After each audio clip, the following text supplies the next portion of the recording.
It is All right, I will. surprisingly hard to fight or to start a drunken brawl. Well, you not if you're trying to involve the halfling. But I will hop up on the bench next to Verve and slide her 11 shillings and 6 pennies. I will take it back and shrug. Wrist. As you sit down, you hear a chair slide back and someone walk up behind you. And you hear a vaguely familiar voice go, "Well, I'll be damned if it ain't Wrist."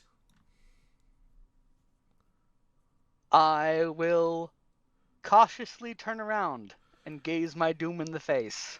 All right. As you look up, you see a face you quite quickly recognize.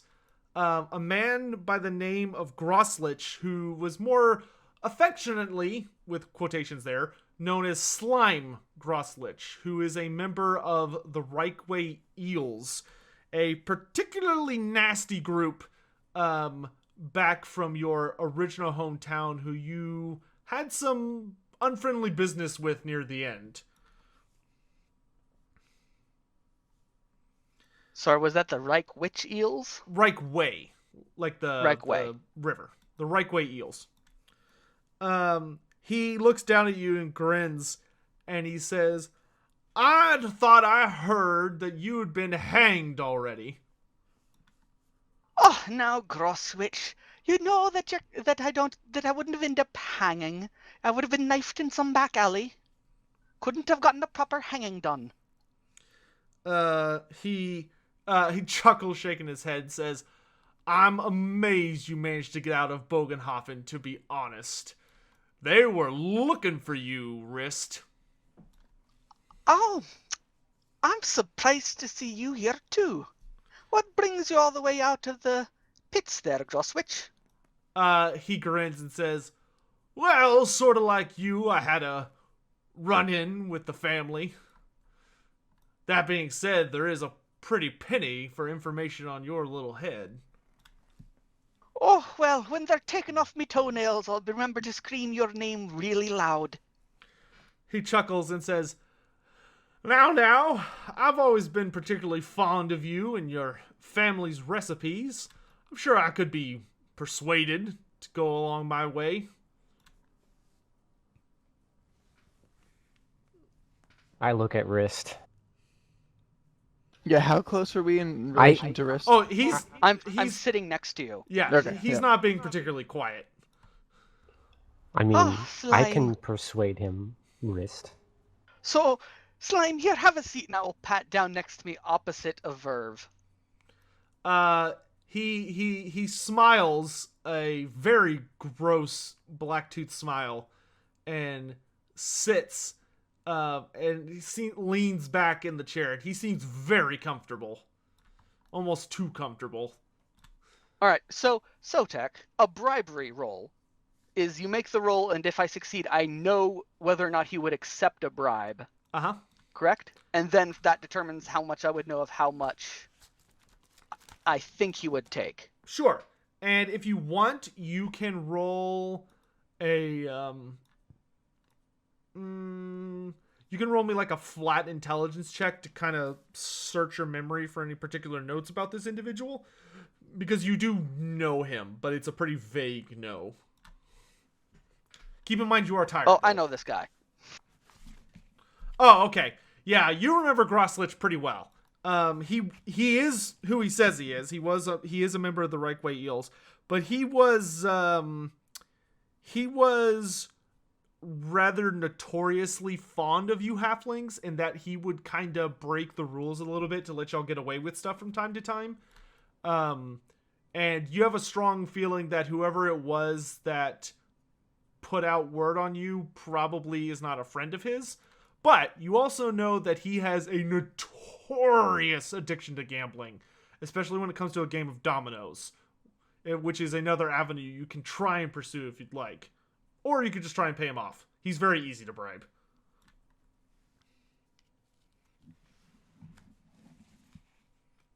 I'd like to make the bribery check, just to see how much I think it's worth, and then I'll consider gambling. Okay. as an option.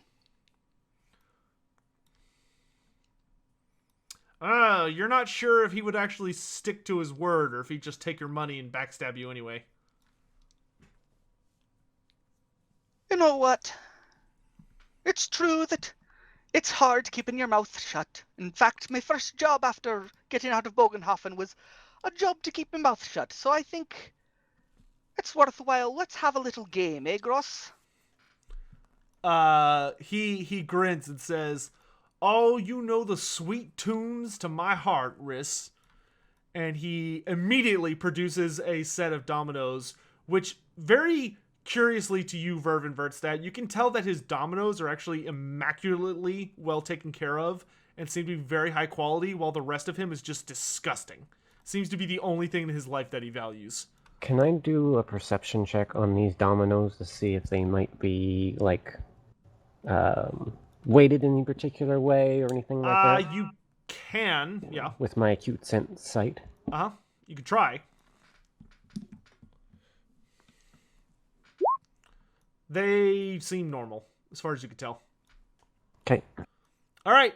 So, he draws his random 7 tiles, and he holds out the bag for you to draw your random 7 tiles.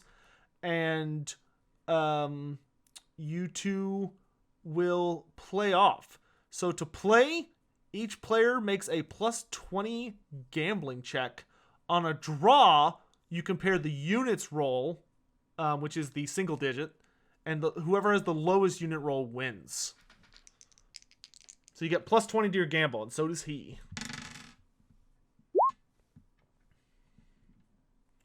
All right, Wrist.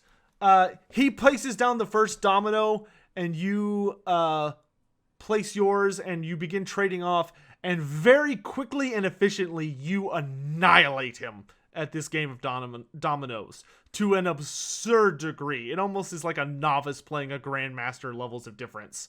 Okay, if it's that big of a difference, can I play it so that there's moments where he thinks he can win? He or seems, do I have to just outright destroy him? It seems very much like he is someone that knows the game extremely well. You would not feel confident being able to pull that off with him. Okay. It just seems like he got a really bad random draw of dominoes, and with what he had, there wasn't really any plays he could make. And your draws were excellent, and you were able to just completely outplay him. And he sort of leans back in his chair with raised eyebrows and says, "Well, I'll be damned, Rist, have you been practicing?" "Oh, all evening. Lady Luck was smiling at me, and I will wink over, or nod over towards the lady who was winning all the games of cards." Grosslich shakes his head and says, "All right, well, I know when I'm beat, and I know not to mess with a man who's rolling that high." And he starts to put up his dominoes, and stands up and says, "It's getting stingy in here anyway. I'm going to go hit the town." Before you leave, Grosslich, let me buy you a drink before you go. I'd like to give you something at least for a good game, or a good try. You did great for what you got. And I want to gossip with him about the guys who were after me, to make sure they're the ones I think they are. Okay. Roll a, first, what kind of drink do you want to buy him? There's like ale, wine, hard spirits. Do I know which one he prefers with the 3 success levels I had? He is definitely someone that appreciates the harder levels of alcohol. I will look at the shot glass in front of Vergstedt and say, "Was that stuff pretty good?" Yeah, it was pretty good. How about one of those, a shot? He nods and says, "I suppose I could be such inclined." How much are those, Vergstedt? It'll cost you a silver. I hold up. I'll hold up my index finger as it kind of like wags drunkenly. All right, he gets his drink. You lose a silver shilling, and he downs it very, very quickly. Okay. Oh yeah. All right. He drinks and lets out a satisfied sigh and says, "All right, Wrist, what do you want?" Oh, you mentioned stringing me up, and that wasn't the gist I had of it when I left town of what was going on. He nods and says, "Well, you screwed over the lads pretty bad on your way out." Oh, I had a few. Last I heard, the magistrate had straightened everything out for him. Oh, he certainly straightened some people out, at least as far as their spines are concerned, I suppose. Ah, then the court did a little more than just letting him off, then. Well, I think the goal was to let him off at first, but you see, we had one of the magistrates come through, and he decided to handle things a little more permanently. You mean it wasn't old Boris that was the magistrate for that case? I thought that was the one that was going to be the one. He shakes his head and says, "It was. Things changed after you left. New law came into town. One of those justices of Verena. One of the more overachieving kind." Oh, that must have stirred up the pit right proper. He nods and says, I have a grin on my face before I kind of pale.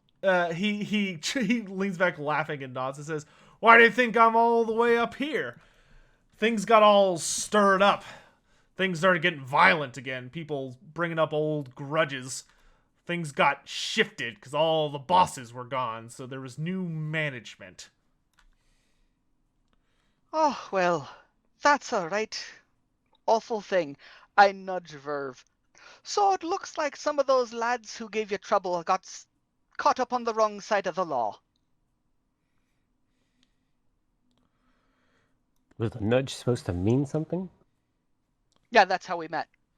That is how y'all met. Oh yeah. He does frown somewhat, and he says, "They're all after you, the eels. They're the ones that put a bounty on your head, and granted, it's a small bounty, but I think they're just looking for info. But something a beggar will take up, or just some regular boatman here in the docks. It's decent money. I think they want you alive, but the Sharptooths, they really want you, Wrist." Oh, that's probably bloodletting. And from what you remember, back when things were calm, the Sharptooths were incredibly dangerous. They were the super unpleasant guys who would make examples out of people. So, Yeah, I'm assuming the Sharptooths was the family whose son I got sent to jail. Yes. And from some of the details he kind of is mentioning, it sounds like most of that family, including their son, have now been executed, and the few surviving members are, to say they're out for blood is a grotesque understatement. So what is the chances of you telling people that Dear Wrist is sitting here? Grosslich holds up his hands and say, "Now, I may be a slimy individual, some might say, but when someone wins a game of chance, that's Ranald giving you your answer. Wrist won fair and square, or at least he cheated well enough that I couldn't tell the difference, and I respect that." I kind of tap my chin and say, what's the chances of you starting rumors that Wrist is already in the ground, so to speak? He chuckles, but there's like a really dark tone to it, and he says, "Miss, I can say that I appreciate Wrist as a friend or a small acquaintance, so to speak. But I ain't got no death wish. You lie to the Sharptooths and they find out about it, death is the best case scenario."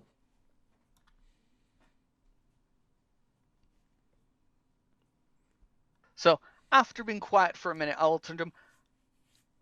So the Sharptooths. Where are they now? Are they still back in Bogenhofen, or are they out wandering about? He shrugs and says, "Wish I could tell you. Haven't been there too recently myself. But if I were you, I wouldn't come to Gentenberg docks, Rist. It's too risky here. One of them could be here for all I know." Probably a wise choice. Thank you, Gross. You hear anything about me mum? Me fa? They got their bakery shop. You always like stopping by. He nods and says, "Stop by for a left. Running smooth sailing." Ah, good to hear. Thankfully, Good luck everyone to ya. just he chuckles and says, "Thankfully, everyone just seems pissed at you." Ah, well, that's a blessing, as it were.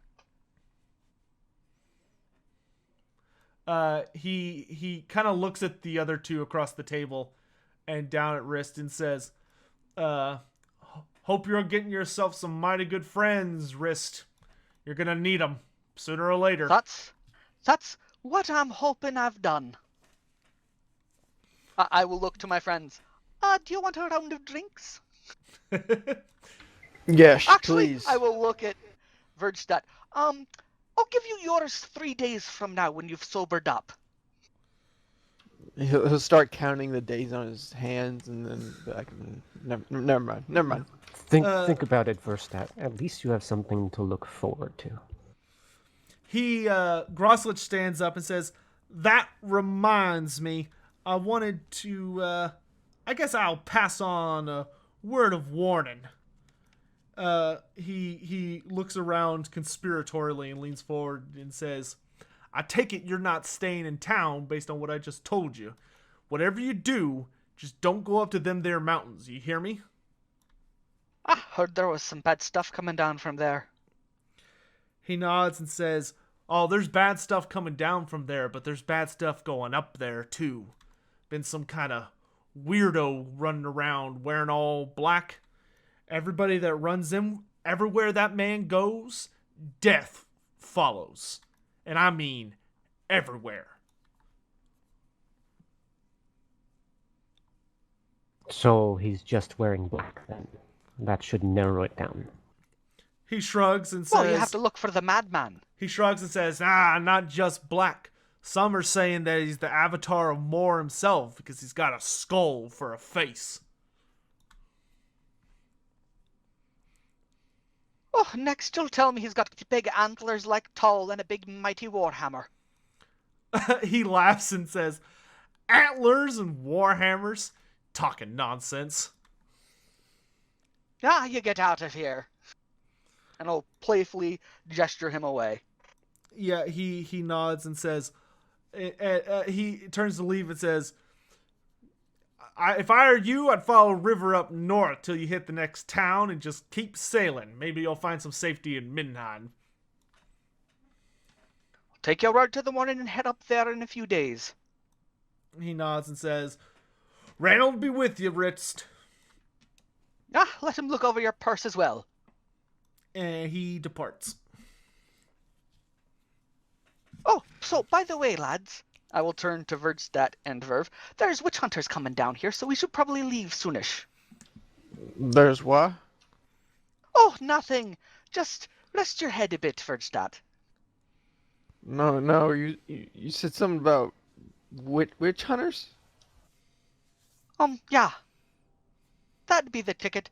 No loud screams, please. We are in a civilized establishment. You're not a witch, are you, Verstat? No, that's right. Okay, you should be fine. Of course. Do I need to make an intuition check on that response? You can, but it won't be super easy. Nah.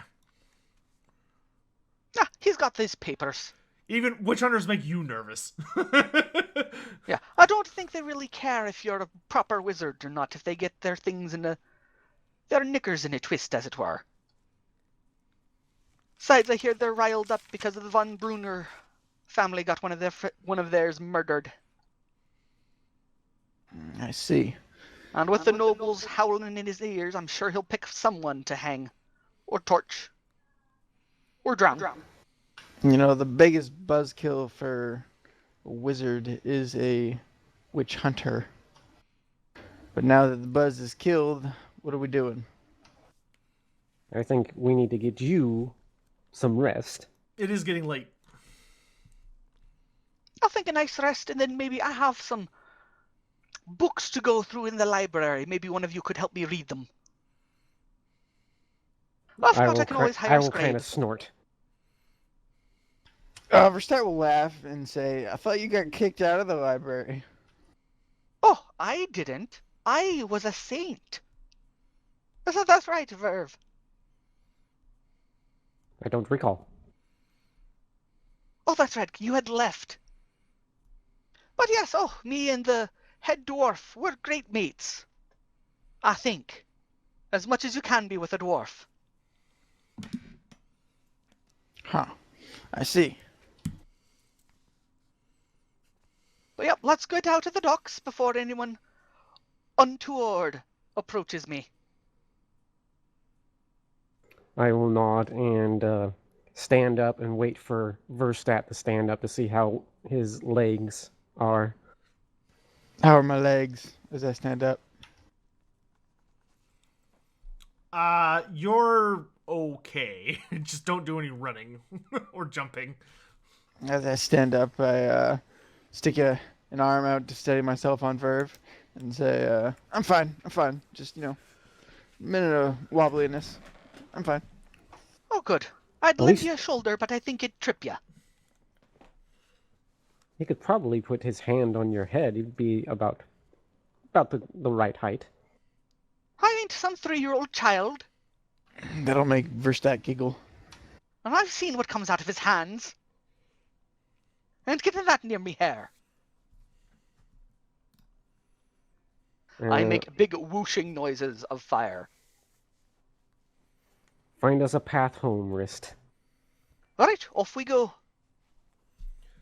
All right, you're able to navigate your ways through the street fairly easily.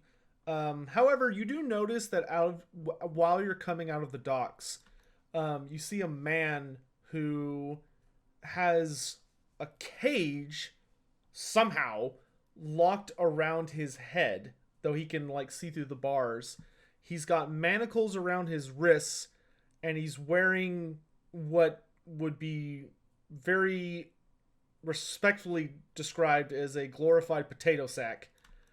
And he seems to be clawing. Please let me shock him. Please let me shock him. He seems to be scratching at his own skin.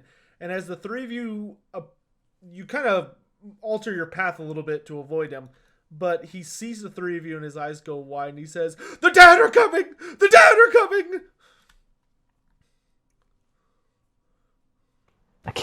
A metal cage around a guy's head.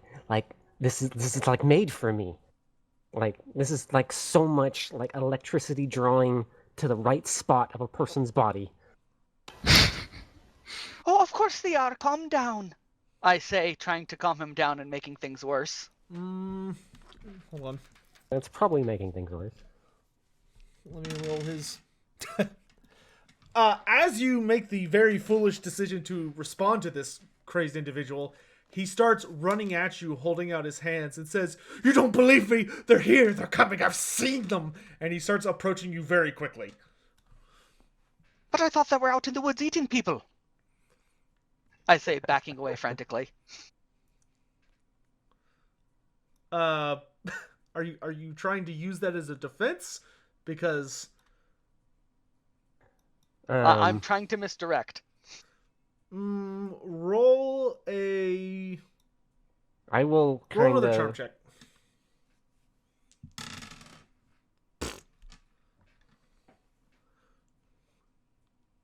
No, I cannot convince the crazy people. What were you saying, Cold? I was gonna do one of those classic, look over there! No. Halfling, roll a dodge check as he attempts to grab you. He has -10 because I'm small. Yep. Okay. He lunges for you with his filthy, just disgusting and very bloodied hands, and you very definitely evade under him, but his eyes track you, and you notice he's not blinking at all. He hasn't blinked once that you've noticed. And he hysterically looks at the three of you and says, "You have to do something. You have to help. It's coming to kill us all." Go find the guardsman. He would be the best person. I will say, what's coming? Who's coming? No, shut up. Sotek, as I dodge, I want to sleight of hand to grab some pebbles and dust or something off the ground. Are you really about to try and pocket sand this guy? If he comes after me again, yeah. All right, he does lumber forward, but there are three of you, and he kind of seems to lean back a little bit instead of fully committing to anything. And he says, "I've seen them. They're in the mountains. They're in the forest. They're coming from all around us. They're not staying in their graves. Are you all blind?" I give him a thoughtful look. Probably. And I pretend he's not there and gesture to Verstadt that we should leave. I haven't stopped walking. So the dead are coming from their graves, you say? Verstadt, if you say another word, I'm going to brain you with your own staff and drag you. No. Uh, Leave that to professionals. Listen, mister, I think the dead are gonna have to wait. It looks like I have to go. He lets out this really uncomfortable wailing sound, and his eyes seem to bulge as he focuses back on Wrist and says, "Why won't you listen to me?" And he's actually going to lunge at you very predatorily. Oh, can I counter or something? Being as drunk as you are, I'm going to say no.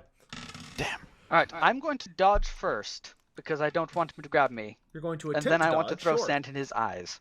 Okay, try and Fine, dodge. I will attempt to dodge. You definitely dodge. You slip beneath his grubbing hands. Grubbing? Grabbing. Alright, you reach deep down into your inner Dale Gribble and shout, "Pocket sand!" and hit him directly in the eyes. And I dart down an alley. he immediately reels back, wailing. It's time for us to move faster, Verstadt. Let's go. Before I dart down the alley, I say, "Take that!" And then I'll go down the alley. Due to his blindness and the pain, he seems to quickly withdraw along his own pathway, and he vanishes into the night. Once he's vanished, I go back on Main Street because I dislike alleys. Okay, you managed to make your way back to the inn without any further incidents. I will, as we're walking, say to Wrist, to keep an eye out for any guardsmen and just, like, alert them so that maybe they'll find the crazed man. What? That there's a crazed man with a cage around his head. I don't know how you know how the watchmen work, but if someone came to me and told me there's a crazed man with manacles and a cage on his head, I'd say, "Oh, the poor flagellant, let's just leave him be." You guys should have just let me have him. I would have taken him. Why would you have taken him anywhere? He needed a bath and a It's shave. It's an expression, Riss. It's an expression. You're advancing to expressions while drunk. I am somewhat educated, Riss. Somewhat. I'm glad to hear that. So you get a good night's sleep, and you come and read me some books in the morning. How about that? And you can educate me. Alright, that doesn't sound too bad. Alright, as the three of you approach the Harpy's Talon, and the evening is starting to wear on, it's getting about 10, 11 p.m. It's definitely night now.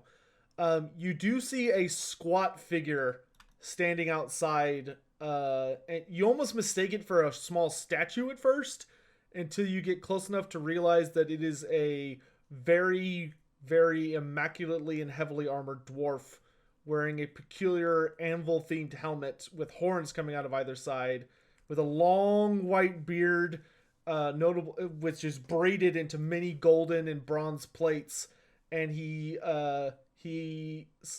has both of his arms out in front of him, resting on some Mark, my kind friend. of peculiar staff that only seems to be that seems more designed for him to hold up and use. It looks more like a hammer, but clearly it's bigger than any hammer has the right to be if it's used for regular rune or smithing, unless there's something kind of particularly special this dwarf specializes in. But those of you who are wizards can feel the very winds deadening just by getting close to this guy. Oh, is this me friend from the library? He looks at the three of you and he says, I was wondering when you would return. So, Sotek, is it, or is it a different one? No, it's the same one. Oh, well, we've returned, and everything's been right proper. Besides the crazy human with the cage on his head. He lets out a oongy, and then shakes his head and looks at the three of you very carefully, and you feel almost exposed before this dwarf's stare, before he seems to start chewing on something, though whether he's chewing on his mustache or something in his mouth is difficult Is to he tell. standing in the way? He's kind of standing in the way. Like, you could try and squeeze past him, but you definitely could not just, like, walk directly past him. His eyes kind of focus on Vertstadt and says, I take it the manling has indulged himself this evening. That would definitely be a polite way to phrase it. You make it sound like dwarves never drink. Well, they don't sway so much when they do.